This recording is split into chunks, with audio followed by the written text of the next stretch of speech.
Hey, I'm Camelia Flores. I am so delighted to meet you. I can't express my joy in presenting you this book, Brazen. This is some of my latest published work. I do have more titles to my credit. There are also some things that I'm doing anonymously or pseudonymously.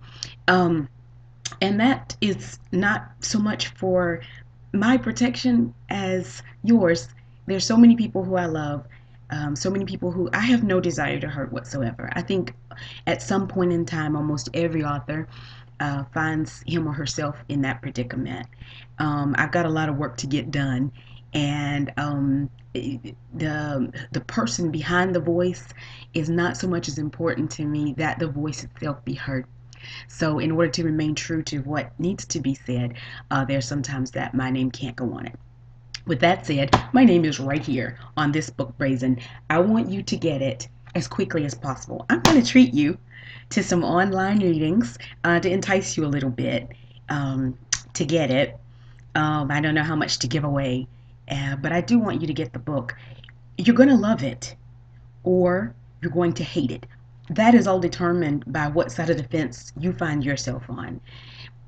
If you're a person who is intolerant to people with mental, emotional disabilities, emotional disorders, then you're not really going to like this book that much, much less understand.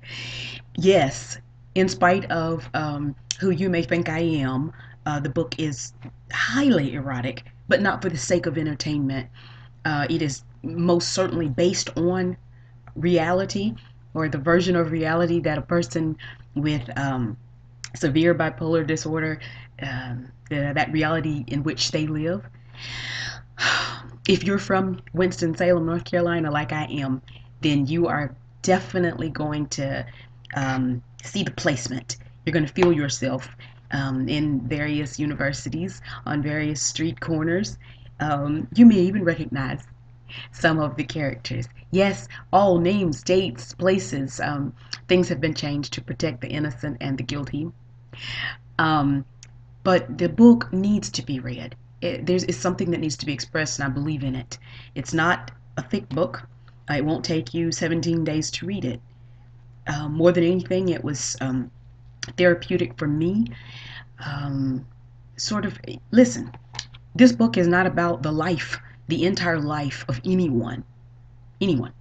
It is a snapshot of 1 mile on the journey of one woman who I believe is representative of millions upon millions of people who find themselves battling with this disease. People with bipolar disorder, um, many of them are brilliant, brilliant, okay, geniuses. The sad fact is that um, so many people with bipolar disorder end up committing suicide. That's got to stop. This is something that we need to face, deal with, and find your path. If you are a religious person, a spiritual person, find your freedom, your ability to cope and overcome some of the more negative parts of bipolar disorder.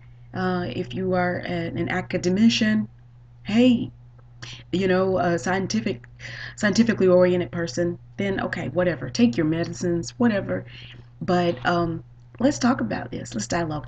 I welcome your comments, even your critiques. Look me up. Um, you know what? If you contact me here on Facebook, then I will also we can we can exchange email addresses if you want. Okay? I'm very reachable, very approachable. Hopefully, I'll never change.